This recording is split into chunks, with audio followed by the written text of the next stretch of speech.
Hello friends, welcome my YouTube channel.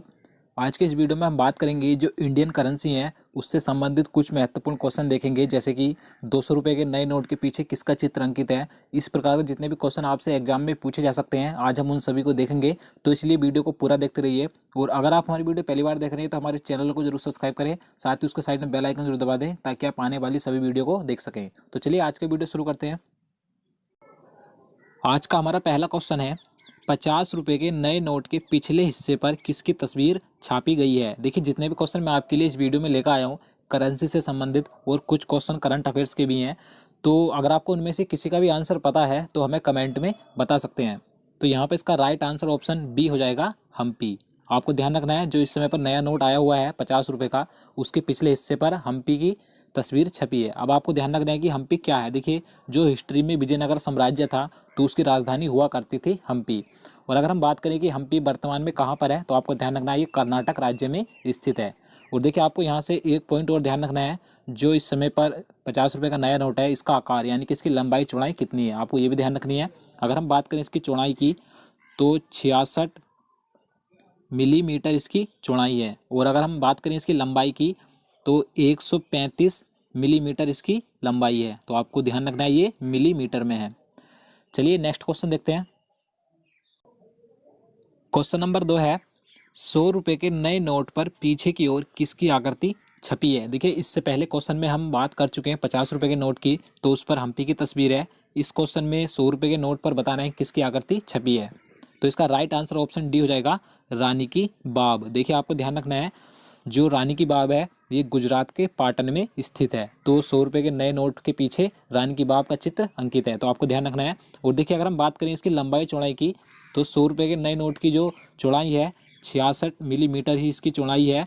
और इसकी जो लंबाई है 142 मिलीमीटर इसकी लंबाई है। तो आपको ध्यान रखना है। तो चलिए नेक्स्ट क्वेश्चन देखते हैं। क्वेश्चन नंबर 3 है, भारतीय करेंसी नोट पर कितनी भाषा लिखी होती हैं। देखिए, काफ़ी अच्छा क्वेश्चन है ये, कई लोग इसमें कंफ्यूज भी हो जाते हैं। तो आपको ध्यान रखना है, जो भारतीय करेंसी नोट होता है इस पर कुल 17 भाषाएं लिखी होती हैं। तो यहाँ पे इसका सही आंसर ऑप्शन डी हो जाएगा। देखिए, आपको ध्यान रखना है कि अगर आपसे एग्जाम में क्वेश्चन घुमा फिरा कर पूछा जाए कि भारतीय करेंसी नोट पर पीछे की ओर जो बॉक्स बना होता है, आपने देखा होगा, इसमें कितनी भाषाएं लिखी होती हैं, तो इसमें जो कुल भाषाएं लिखी होती हैं 15 भाषाएं होती हैं। और इंग्लिश और हिंदी को लगाकर पूरे नोट पर 17 भाषाएं होती हैं। तो आपको ये सभी ध्यान रखना है। तो चलिए नेक्स्ट क्वेश्चन देखते हैं। 200 रुपये के नए नोट पर पीछे की ओर किसकी आकृति बनी हुई है। देखिए, इससे पहले हम 50 रुपये के नोट और 100 रुपये के नोट की बात कर चुके हैं, तो मैं आपको एक बार से फिर से बता देता हूँ। 50 रुपये के नोट पर हम्पी का चित्र अंकित है और 100 रुपये के नोट पर रानी की बाब स्थित है। अगर हम बात करें 200 रुपये के नोट की तो आपको ध्यान रखना है सांची का स्तूप का चित्र अंकित है। तो यहाँ पे इसका सही आंसर ऑप्शन सी हो जाएगा, सांची का स्तूप। आपको ध्यान रखना है। और देखिए, 200 रुपये के नोट की जो लंबाई चौड़ाई है, इसकी चौड़ाई 66 मिलीमीटर इसकी चौड़ाई है। आपको ध्यान रखना है, जो सभी नोट है उनकी जो चौड़ाई है लगभग 66 मिलीमीटर सभी नोटों की चौड़ाई है। और इसकी लंबाई 146 मिलीमीटर है। आपको ध्यान रखना है। नेक्स्ट क्वेश्चन देखते हैं। क्वेश्चन नंबर 5 है, 500 रुपये के नए नोट पर पीछे की ओर किसकी आकृति छपी हुई है। देखिए, आप इसका आंसर ऑप्शन देखकर भी लगा सकते हैं, क्योंकि 3 ऑप्शन ऐसे हैं, मैं आपको पहले भी बता चुका हूँ। तो यहाँ पे इसका राइट आंसर ऑप्शन ए हो जाएगा, लाल किला। 500 रुपये के नए नोट के पीछे लाल किले का चित्र अंकित है, आपको ध्यान रखना है। और इसकी जो लंबाई चौड़ाई है 500 रुपये के नोट की 66 मिलीमीटर इसकी चौड़ाई है। मैं आपको बता चुका हूँ, लगभग सभी नोटों की चौड़ाई 66 मिलीमीटर है। और इसकी लंबाई 150 मिलीमीटर है। आपको ध्यान रखना है। नेक्स्ट क्वेश्चन देखते हैं। 2000 के नए नोट पर पीछे की ओर किसकी आकृति है। देखिए, आपको बताना है कि जो 2000 का नोट आया था विमुद्रीकरण के बाद, जो भारत में नोटबंदी की गई थी, तो इसके पीछे किसकी आकृति छपी हुई है। तो इसका सही आंसर ऑप्शन बी हो जाएगा, मंगलयान। आपको जरूर ध्यान रखना है, मंगलयान छपा हुआ है। देखिए, ये question railway group D exam में पूछा जा चुका है, तो आपको जरूर ध्यान रखना है। और अगर हम बात करें इसकी लंबाई चौड़ाई की तो 66 मिलीमीटर इसकी चौड़ाई है। और इसकी लंबाई सबसे ज़्यादा है सभी नोटों से, 166 मिलीमीटर इसकी लंबाई है। चलिए नेक्स्ट क्वेश्चन देखते हैं। क्वेश्चन नंबर 7 है, मुद्रा आपूर्ति किसके द्वारा नियंत्रित की जाती है। देखिए, काफ़ी अच्छा क्वेश्चन है ये। तो इसका यहाँ पर सही आंसर ऑप्शन सी हो जाएगा, भारतीय रिजर्व बैंक। यहाँ पर भारतीय है भारतीय रिजर्व बैंक यानी आरबीआई के द्वारा मुद्रा आपूर्ति नियंत्रित की जाती है, आपको ध्यान रखना है। नेक्स्ट क्वेश्चन देखते हैं।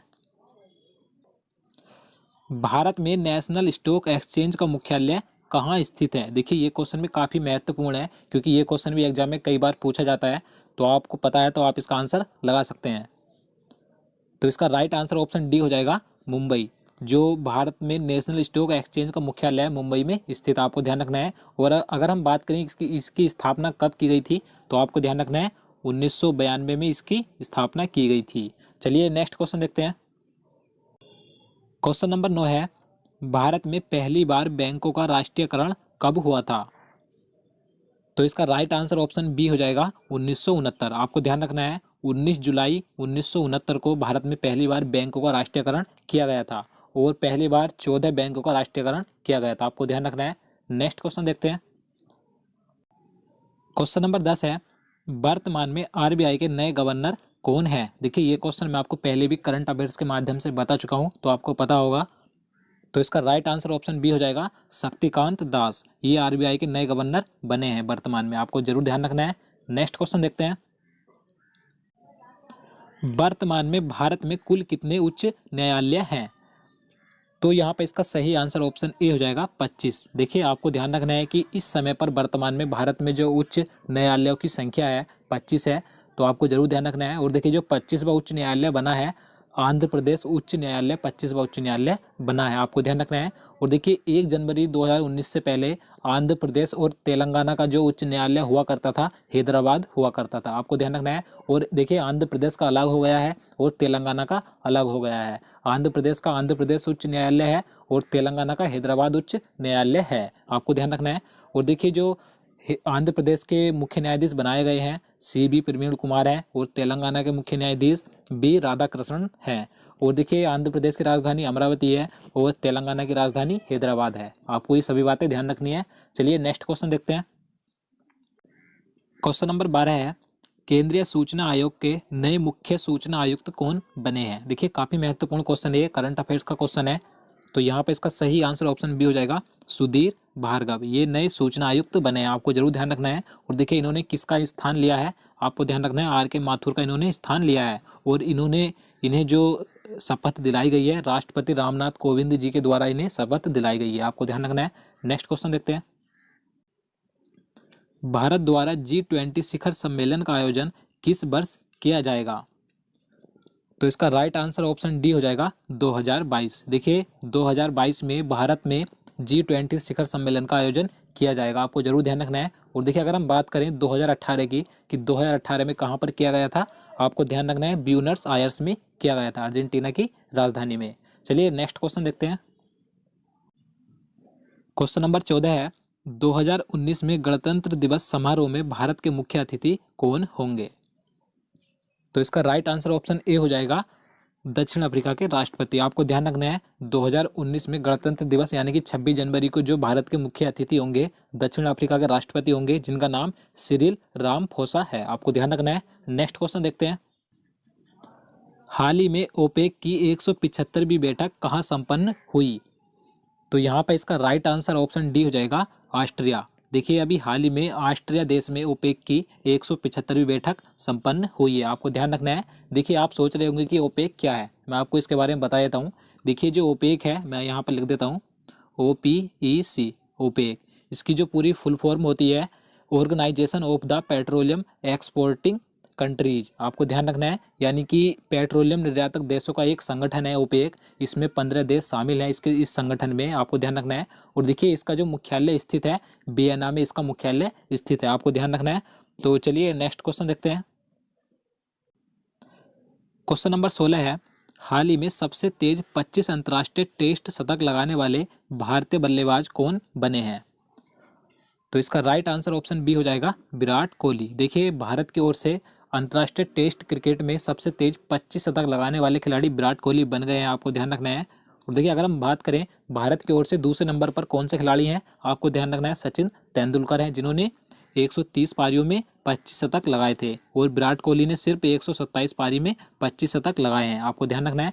और देखिए अगर हम बात करें पूरे विश्व में कि पहले स्थान पर कौन है, तो आपको ध्यान रखना है ऑस्ट्रेलिया के सर ब्रैडमैन थे, जिन्होंने 68 पारियों में 25 शतक लगाए थे। चलिए नेक्स्ट क्वेश्चन देखते हैं। पशुओं के अधिकार के लिए लड़ने वाले संगठन पेटा इंडिया ने किसे पर्सन ऑफ द ईयर 2018 चुना है? तो इसका राइट आंसर ऑप्शन बी हो जाएगा सोनम कपूर। देखिए आपको ध्यान रखना है, ये एक संगठन है पेटा इंडिया, ये पशुओं के अधिकार के लड़ने के लिए प्रत्येक वर्ष किसी व्यक्ति को चुनता है। तो 2018 में चुना गया है सोनम कपूर को, आपको ध्यान रखना है। और देखिए अगर हम बात करें 2017 की, तो 2017 में अनुष्का शर्मा को चुना गया था। तो आपको ये सभी ध्यान रखना है। नेक्स्ट क्वेश्चन देखते हैं। क्वेश्चन नंबर 18 है, प्रधानमंत्री नरेंद्र मोदी जी ने किस राज्य में देश के सबसे लंबे रेल रोड पुल बोगी बील का उद्घाटन किया? देखिए काफ़ी महत्वपूर्ण क्वेश्चन है ये भी। तो यहाँ पर इसका सही आंसर ऑप्शन बी हो जाएगा, असम राज्य में किया गया है, आपको ध्यान रखना है। नेक्स्ट क्वेश्चन देखते हैं। राष्ट्रीय उपभोक्ता दिवस 2018 का विषय क्या था? तो देखिए सबसे पहले आपको पता होना चाहिए राष्ट्रीय उपभोक्ता दिवस कब मनाया जाता है। तो आपको ध्यान रखना है, प्रत्येक वर्ष 24 दिसंबर को राष्ट्रीय उपभोक्ता दिवस मनाया जाता है। और इस क्वेश्चन में पूछा गया है कि 2018 जब राष्ट्रीय उपभोक्ता दिवस मनाया गया था तो उसका विषय क्या रखा गया था? तो यहाँ पे इसका सही आंसर ऑप्शन ए हो जाएगा, उपभोक्ता शिकायतों के समयबद्ध निपटान करना। ये 2018 का विषय था, तो आपको ध्यान रखना है। नेक्स्ट क्वेश्चन देखते हैं। क्वेश्चन नंबर 20 है, भारत के किस राज्य में देश का पहला संगीत संग्रहालय स्थापित किया जाएगा? तो इसका सही आंसर ऑप्शन बी हो जाएगा, तमिलनाडु। देखिए तमिलनाडु राज्य में भारत का पहला संगीत संग्रहालय स्थापित किया जाएगा। तो ये भी काफ़ी महत्वपूर्ण क्वेश्चन है, तो आप इसे ध्यान रखिएगा। तो दोस्तों आज के लिए इतना ही। उम्मीद करता हूँ आपको वीडियो पसंद आया होगा। अगर आपको वीडियो अच्छा लगा हो तो वीडियो को लाइक जरूर करना और हमारे चैनल को भी जरूर सब्सक्राइब करना। और दोस्तों साथ ही साथ आप इस वीडियो को ज़्यादा से ज़्यादा शेयर कीजिए ताकि हम आपके लिए आगे भी इसी प्रकार के वीडियो ला सकें। तो चलिए मिलते हैं नेक्स्ट वीडियो में, तब तक के लिए नमस्कार।